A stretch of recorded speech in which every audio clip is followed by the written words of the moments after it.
তো সাউথে খুব দাম। তো এটা দিয়ে তুমি কি করতে চাইছো? Fish fry, finger. এই যে ফিশ ফ্রাই, ফিশ ফিঙ্গার করে থাকো, তাই তো? আর আর এখানে কি কি তোমার স্পেশাল আছে? তুমি এখানে আর তোমার রেস্টুরেন্টে বেশি চলে কোনটা? স্পেশালের মধ্যে আমাদের মোমোটা স্পেশালিস্ট। আচ্ছা, কত রকমের মোমো আছে? শুনছি নাকি একটা অনেক প্রকারের মোমো তোমরা তৈরি করে থাকো। 72 রকমের। 72 রকমের? আচ্ছা, ফিশ ফ্রাই যে বলছিলে তখন, তো ফিশ ফ্রাইয়ের সঙ্গে মোমোর সঙ্গে আর কি কি তোমার এখানে আছে? মানে রোল হয়, চাউমিন হয়, মোগলাই হয়, রাইস হয়, চিলি চিকেন হয়, চিকেন মাঞ্চুরিয়ান হয়, ড্রাই চিলি চিকেন হয়। আচ্ছা আচ্ছা আর আছে। আচ্ছা আচ্ছা আচ্ছা, বাহ, তো খুবই।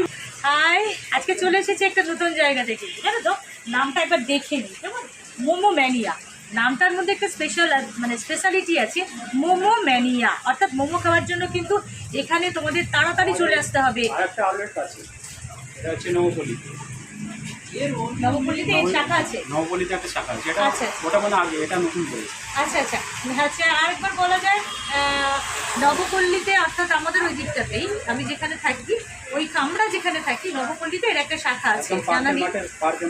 পার্কের মাঠের ওখানে। তো যাই হোক, এই মোমো ম্যানিয়া, এই মোমো ম্যানিয়াতে চলে আসো তোমরা হেলাবরতলা থেকে সোজা কালীবাড়ির দিকে, একদম ব্যারাকপুর রোড দিয়ে আসতেই দেখবে লেখা আছে মোমো ম্যানিয়া, ঠিক ডান দিকে ঢুকে পড়ো। দারুণ, যেমন চায়ের টেস্ট তেমনি মোমো।